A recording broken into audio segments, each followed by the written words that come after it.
Mixing জারে একটা ডিম আর তার সঙ্গে হাফ কাপ ময়দা অ্যাড করলে খুবই মজার একটা রেসিপি তোমরা বানাতে পারবে। এটা দেখতে এতটাই সুন্দর হয়। তো চলো শুরু করা যাক রেসিপিটা। তো আজকের রেসিপি শুরু করে নেওয়ার জন্য সবার প্রথমে এখানে একটা ছোট মিক্সিং জার নিয়েছিলাম। এবার এর মধ্যে অ্যাড করতে হবে একটা ডিম। আমি এখানে পরিমাণটা যেহেতু কম করেই করব, তার জন্য এখানে একটা ডিম প্রথমে ভেঙে নিচ্ছি। এবার তার সঙ্গে অ্যাড করতে হবে মেজারিং কাপ মেপে 1 কাপের থেকে একটু কম চিনি বা স্বাদ মতন চিনি। মিষ্টির পরিমাণটা তোমরা যেরকম খেতে পছন্দ করো সেই মতন দিয়ে নেবে। আর দিচ্ছি ওই একই কাপ মেপে হাফ কাপ পরিমাণে সাদা তেল বা রিফাইন্ড অয়েল। ব্যাস, এবার এই 3টে উপকরণ দিয়ে মিক্সিতে খুব ভালো করে ব্লেন্ড করতে হবে যতক্ষণ না পর্যন্ত চিনিটা ভালো মতন গলে যাচ্ছে আর এরকম একটা ক্রিমি ভাব চলে আসছে। দেখতেই পাচ্ছ কত সুন্দর কিন্তু ব্লেন্ড হয়ে গেছে আর এরকম একটা ক্রিমি টেক্সচার চলে এসছে। এবার এই মিশ্রণটাকে একটা বড় পাত্রের মধ্যে নামিয়ে নিতে হবে। যেহেতু এর মধ্যে রিফাইন্ড অয়েল অ্যাড করা হয়েছিল, তার জন্য কিন্তু মিশ্রণটা এরকম একটা ফোমি ভাব চলে এসেছে। সম্পূর্ণ মিশ্রণটাকে একটা বড় পাত্রের মধ্যে নামিয়ে নেওয়ার পরে এবার এর মধ্যে অ্যাড করতে হবে মেজারিং কাপ মেপে 1 কাপ পরিমাণে ময়দা। এখানে ওজন হিসাবে প্রায় 200 গ্রাম ময়দা রয়েছে। ময়দাটা আমি এখানে ডিরেক্ট দিচ্ছি না, এরকম একটু ছাঁকনির সাহায্যে চেলে দিচ্ছি। এতে করে কিন্তু এর মধ্যে কোনো রকম লাম্পস থাকবে না আর মিশ্রণটা মেশাতেও সুবিধা হবে। সম্পূর্ণ ময়দাটা আমি এখানে দুভাগে দিয়ে খুব ভালো করে চেলে নিচ্ছি। ময়দাটা আমি এখানে দুভাগে চেলে নিয়েছিলাম। এবার সমস্ত কিছু খুব ভালো করে মিক্স করতে হবে। আর মেশানোর সময় এই অবস্থায় মিশ্রণটা কিন্তু অনেকটাই টাইট বলে মনে হচ্ছে, তার জন্য এখানে অল্প অল্প করে দুধ অ্যাড করে মিশ্রণটাকে ভালো করে মেশাতে হবে আর একটা ঘন ব্যাটার বানাতে হবে।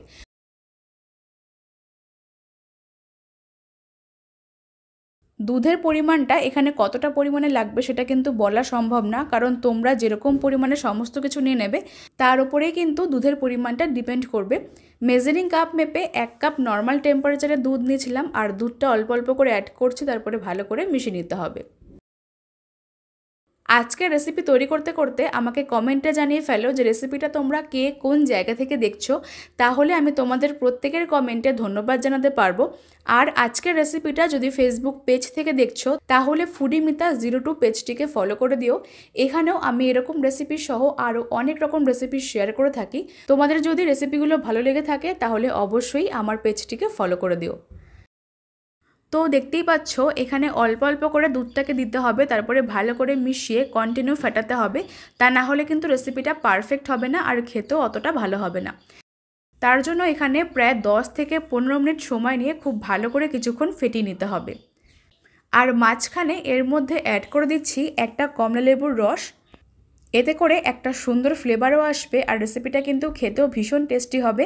তার জন্য তোমরা এখানে কমলালেবুর রস অথবা অন্য যে কোনো এসেন্স ব্যবহার করতে পারো। একটা কমলালেবু মাঝখান থেকে কেটে নিয়ে খুব ভালো করে রস বার করে নিয়েছিলাম, সেই সম্পূর্ণ কমলালেবুর রসটা এর মধ্যে অ্যাড করে দিলাম, তারপরে ভালো করে মিশিয়ে নিতে হবে।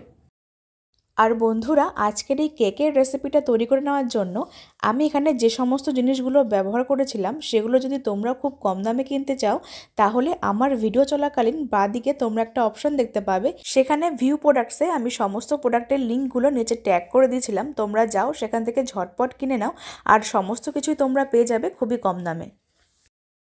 কমলালেবুর রসটাকে দিয়ে প্রায় আরও 5 থেকে 7 মিনিট সময় নিয়ে ভালো করে মিশ্রণটাকে ফেটিয়ে নিতে হবে। আর দেখে নিশ্চয়ই বুঝতে পারছো যে মিশ্রণটা কতটা বেশি সিল্কি ভাব চলে এসেছে। অবশ্যই কিন্তু মিশ্রণটাকে তোমরা ফেটিয়ে নেবে। এবার সব শেষে এর মধ্যে অ্যাড করে দিচ্ছি 1 চা চামচ বেকিং পাউডার আর দিচ্ছি 1/4 চা চামচ baking soda. Baking powder baking সোডার পরিবর্তে তোমরা চাইলে হাফ চা চামচ ইনো ব্যবহার করতে পারো, তাহলে কিন্তু রেসিপিটা একই হবে। তো এখানে কেক বানাবার জন্য ব্যাটার কিন্তু একদম রেডি হয়ে গেছে। এবার অন্যদিকে এরকম একটা স্টিলের পাত্র নিতে হবে। যে পাত্রের মধ্যে আমরা কেকটাকে বেক করব সেই পাত্রের মধ্যে অল্প করে তেল ব্রাশ করতে হবে, তাহলে কিন্তু কেকটা তৈরি হয়ে যাওয়ার পরে নিচে লেগেও যাবে না আর খুব সহজে উঠে আসবে। এইভাবে খুব ভালো করে তেলটাকে ব্রাশ করে দেওয়ার পরে এবার সামান্য পরিমাণে শুকনো ময়দা অ্যাড করে দিলাম।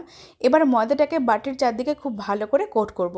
দেখতেই পাচ্ছ কত সহজে কিন্তু ময়দাটা বাটির চারদিকে লেগে যাচ্ছে। এরকমভাবে কাজটা করলে কিন্তু কেকটা খুব সহজে উঠে আসবে। তবে তোমরা এর পরিবর্তে বাটার পেপার দিয়েও কেকটাকে ভালো করে বেক করতে পারো।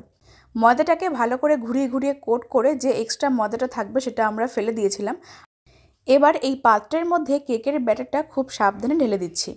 সম্পূর্ণ ব্যাটার দিয়ে খুব ভালো করে একটু ট্যাপ করে দিয়েছিলাম যাতে করে ভেতরে কোনো এয়ার বাবলস থাকলে সেগুলো বেরিয়ে যায়।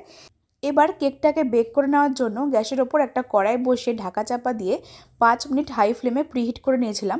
এবার এরকম একটা খাবার রাখা স্ট্যান্ড উল্টে দিয়ে খুব সাবধানে কেকের পাত্রটাকে বসিয়ে ঢাকা চাপা দিয়ে রাখতে হবে লো টু মিডিয়াম ফ্লেমে 30 থেকে 40 মিনিট সময় নিয়ে। ততক্ষণে কিন্তু কেকটা খুব সুন্দরভাবে বেক হয়ে যাবে। তো আমি এখানে 40 মিনিট পরে ঢাকাটা তুলে নিচ্ছি আর দেখতেই পাচ্ছ কেকটা কত সুন্দর ফুলে উঠেছে। এবার এরকম একটা চাকু দিয়ে আমি চেক করে নিচ্ছি যে ভেতরটা পুরোপুরি পারফেক্ট বেক হয়েছে কিনা। আর দেখতেই পাচ্ছ চাকুটা কিন্তু পুরোপুরি পরিষ্কার হয়ে বেরিয়ে এসেছে, তার মানে বুঝতে হবে যে কেকটা ভেতর থেকে একদম পারফেক্টভাবে বেক হয়ে গেছে। এখন ফ্লেমটাকে বন্ধ করে দিয়ে কেকের পাত্রটাকে খুব সাবধানে নামিয়ে কিছুক্ষণ ঠান্ডা করতে হবে। আর আধ ঘন্টা পরে কেকটা যখন পুরোপুরি ঠান্ডা হয়ে যাবে তখন আমরা কেকটাকে পাত্র থেকে বার করে নিচ্ছি। দেখতেই পাচ্ছ বন্ধুরা কত সহজে কিন্তু কেকটা তৈরি হয়ে গেল। আর সামনেই যেহেতু বড়দিন তার জন্য কিন্তু এভাবে খুব সহজে তোমরা বাড়িতে যখন তখন কেক বানাতে পারো। আর বাজারের কেনা কেকের থেকে এই কেকটা কিন্তু আরও বেশি টেস্টি হবে। তাই তোমরা আজকের রেসিপিটা স্টেপ বাই স্টেপ ফলো করে যে কেউ খুব সহজে বানিয়ে নাও আর বাড়ির সকলকে এক নিমেষেই খুশি করে দাও। তো আমি এখানে কেকটা তোমাদের সঙ্গে কেটে দেখিয়ে দিলাম যে কতটা সফট আর স্পঞ্জি হয়েছে।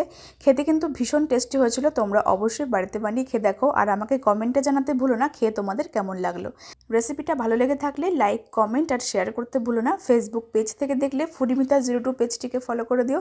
আর যদি ইউটিউব থেকে দেখছো তাহলে মিতাস ফুড জোন চ্যানেলটিকে সাবস্ক্রাইব করে পাশে বেল আইকনটা প্রেস করে দিও।